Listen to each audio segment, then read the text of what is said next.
Long Ago and Far Away, Mesopotamia, by Tamra Orr. A land between the rivers. Long ago and far away, there was a place called Mesopotamia. That very long name means the land between the rivers. Mesopotamia was in the Middle East. When you look at a world map, can you find Iraq? That is where Mesopotamia used to be. If you look closely, you can see that the land is between two long rivers. One is the Tigris, one is the Euphrates. Each of these rivers is more than 1,000 miles long. The river water helped make the soil healthy for growing crops. Many groups of people settled there to farm the land. Around 5000 BCE, that's 7,000 years ago, these settlements grew into cities. They lasted for thousands of years.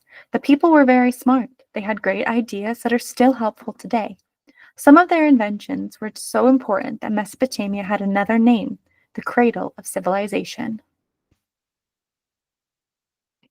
Into the city-states. What was it like to live in this land so long ago? Mesopotamia was not one large country. Instead, it was made up of many city-states. These were like very big cities. Each one was a little different from the next. Some of the cities had 50,000 people. Some had more than twice that. The biggest city was Babylon. It had more than 200,000 people in it. Other cities were Uruk, Akkad, Nimrud, and Persepolis. The people in the different city-states did not always get along. In fact, they fought a lot. Empires grew and fell. They battled over land and water. They built tall walls around their cities to keep others out. Armies of soldiers rode in chariots from one place to the next. Chariots were like today's scooters. They held only one or two people, and they were pulled by animals instead of engines.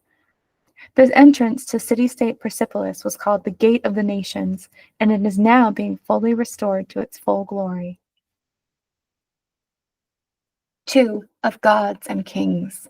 The people of Mesopotamia believed in many gods.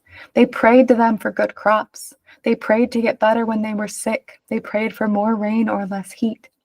Religious symbols could be found all around the city-states. Artists made statues of the gods, and people put clothes on them. They brought them food. They washed them every day. They felt this was a way to honor the gods and keep them happy. Another way to show God's respect was by building temples. People could go to a temple to honor a god.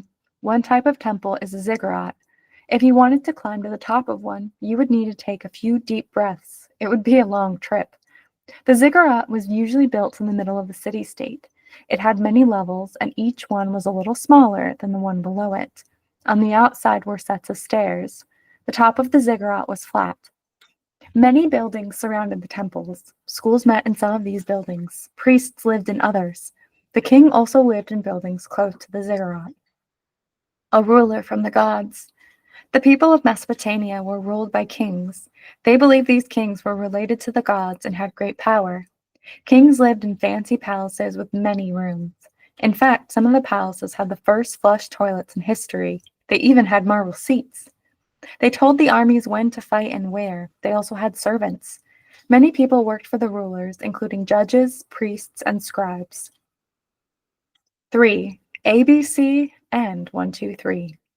If it were not for the people of Mesopotamia, you might not be able to read at all. Why? They invented one of the earliest forms of writing. The only people who were taught how to write were men called scribes. They started going to school at the age of 6, and they stayed up until they were grown up. They used a stylus as a pen. It was made out of a long plant called a reed. Scribes used soft clay instead of paper. They used the stylus to press shapes into the clay, then left the clay out to harden. Some of the shapes were lines, some were circles, some were half moons or dots. Over time, more shapes were added. Scribes wrote letters for the kings. They wrote down very long stories and poems. These often told about the adventures of gods, kings, and other heroes. Because of their skill, scribes were some of the most important people in the city-state. Number time. Scribes also used numbers. They were the first to find a way of counting. They kept track of taxes. They wrote down how many sheep one farmer had or how much wheat another one grew. They based their counting system on the number 60. Can you think of things that are still divided into 60 units? How many seconds are in a minute? How many minutes are in an hour? You guessed it, 60. Scribes also measured things and wrote them down. What did they use to measure things? A tiny piece of corn. Some Mesopotamians watched the skies very carefully, too. They learned all about how the stars, sun, and moon moved. They wrote it all down. They were some of the first people to do that. Along with kings, priests, judges, and scribes, craftspeople and merchants lived in Mesopotamia. These people bought, sold, and traded cloth, tools, art, pottery, and food. Some of the people living in Mesopotamia were servants. They spent their lives working for the king and his people. Some were working off a debt or money they owed. Other slaves were people who had been captured in battle. Slaves did not have any rights and were not protected by any laws. They were usually treated kindly, however. 4. Life on the farm.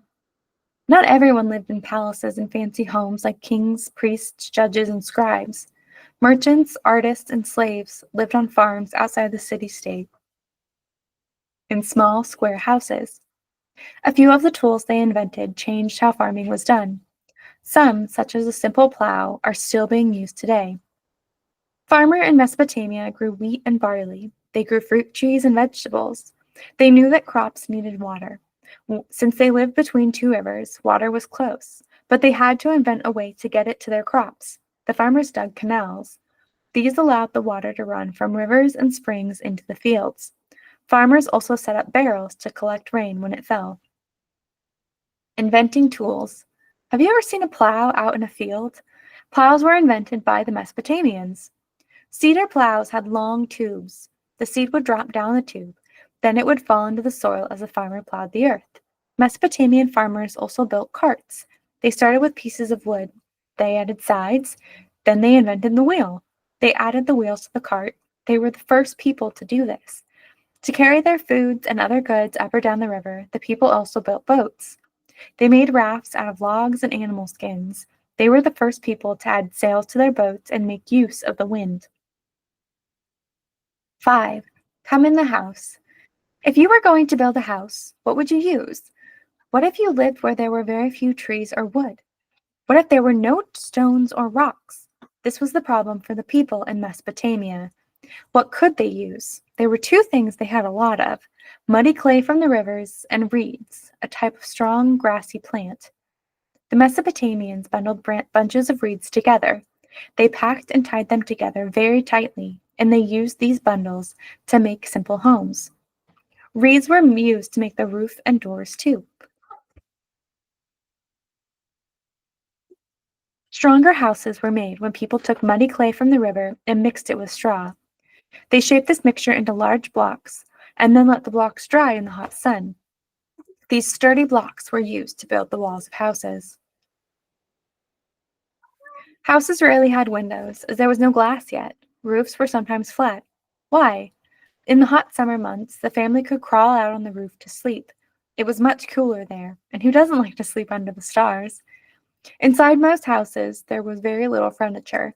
While wooden chairs, tables, and beds were found in kings' palaces, most homes used simple mats and rugs made of reeds woven together. Some homes had benches built into their walls. What were they made of? Clay and mud, of course. The people in Mesopotamia lived a very long time ago. Life was quite different then. Boys and girls still liked to play, though. They went swimming, they played with jump ropes and spinning tops, they tossed balls through hoops, they played with dolls and toys made out of clay. They had fun all those years ago, just as you do today.